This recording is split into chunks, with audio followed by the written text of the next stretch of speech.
Le malheur du Congo ne vient pas de l'appétit que suscitent ses ressources minières à l'extérieur du pays. Le malheur du Congo, ce sont ses dirigeants. Les corrompus, les voleurs, les vendus, les traîtres à la patrie, les sans courage et les sans idées. La RDC a la possibilité de devenir la Chine de l'Afrique. En termes de puissance démographique, c'est 100 millions d'habitants. En termes d'étendue territoriale, c'est 2 345 000 km².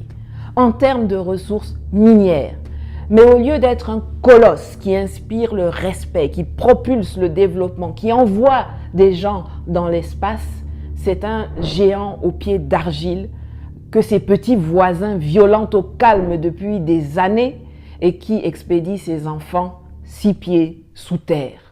Un géant aux pieds d'argile qui rêve un comptant sur la France.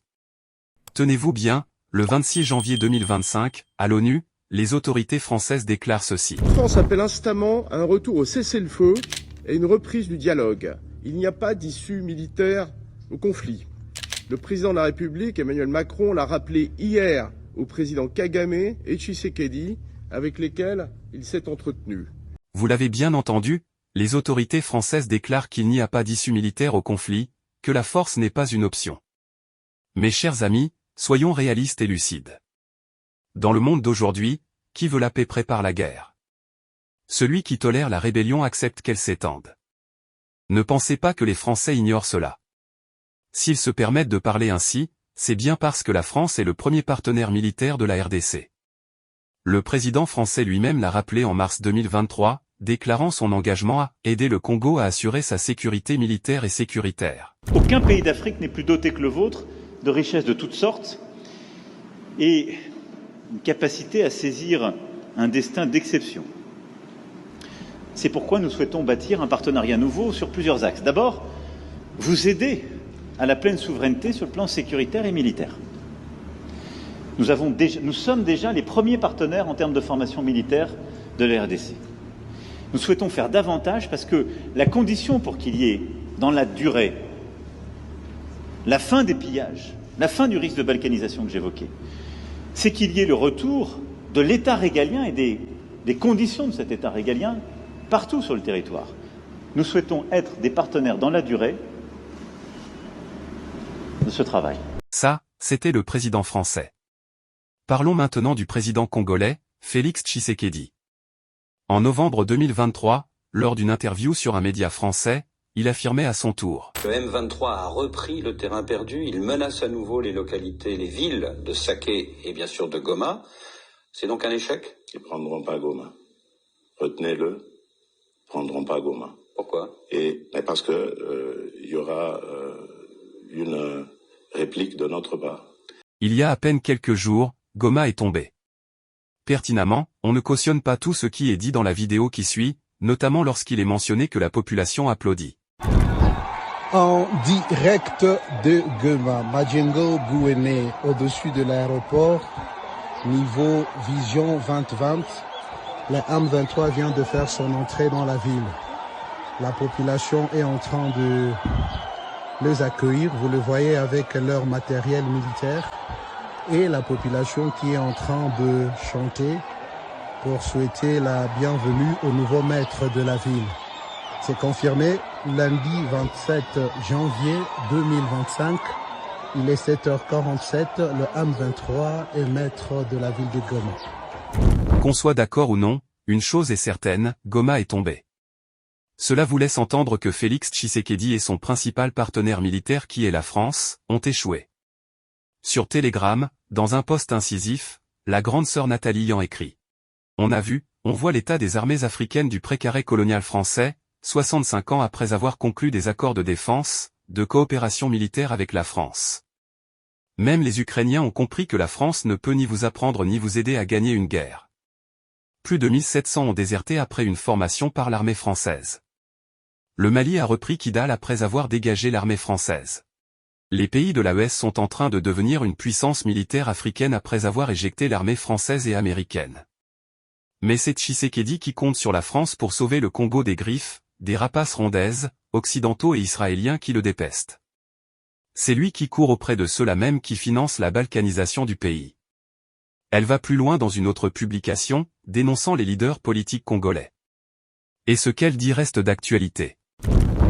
Mais ce qui me met en colère, c'est l'incapacité des leaders politiques de RDC à s'unir pour enfin donner à leur pays la place qui devrait être la sienne sur la scène continentale et mondiale, et aux populations un quotidien de paix et de prospérité.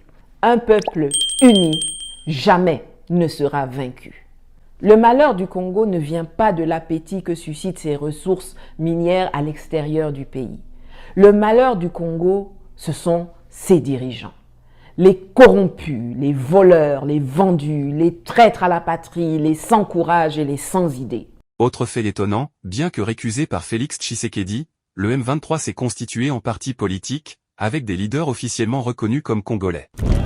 Devenu opposant, l'ancien président de la Commission électorale nationale indépendante de la RDC, Corneille Nangaa, est aujourd'hui à la tête de l'Alliance du fleuve Congo, qui comprend le M23. C'est en décembre 2023 qu'il lance cette branche politique de la rébellion armée du M23. Aujourd'hui, on parle beaucoup du M23 parce qu'il domine l'actualité. Pourtant, ils ne sont pas les seuls groupes armés en RDC.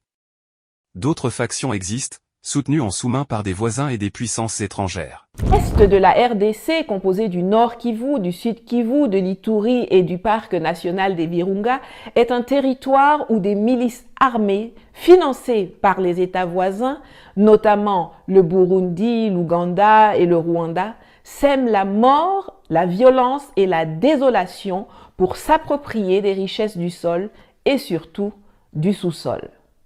C'est ainsi qu'un pays comme le Rwanda peut se retrouver premier exportateur de coltan, alors que la grande majorité des réserves mondiales de ce minerai se trouvent en RDC.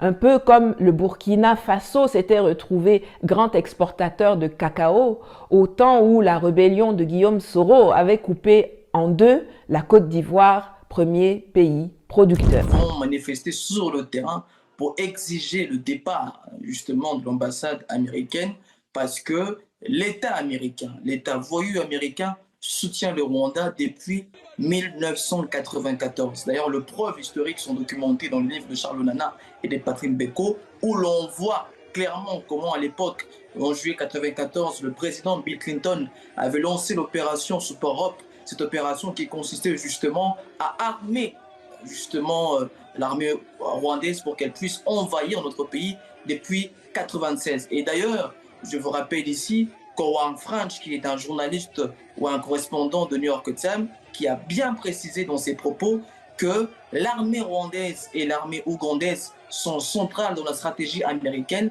parce qu'elles font le boulot que l'armée américaine ne fera pas sur le terrain. Un pays riche en ressources mais à la population pauvre. Voilà la réalité congolaise. Les leaders congolais doivent prendre leurs responsabilités et agir. Quand un pays possède d'innombrables richesses naturelles, il est normal qu'il suscite la convoitise. Mais c'est à ses dirigeants de protéger ces ressources et de les valoriser, afin que chaque Congolais puisse en bénéficier. Ce conflit ne date pas d'hier. Pensez-vous que les leaders congolais prendront enfin les bonnes décisions? Nous sommes curieux d'avoir vos avis. Nous espérons vous retrouver très prochainement.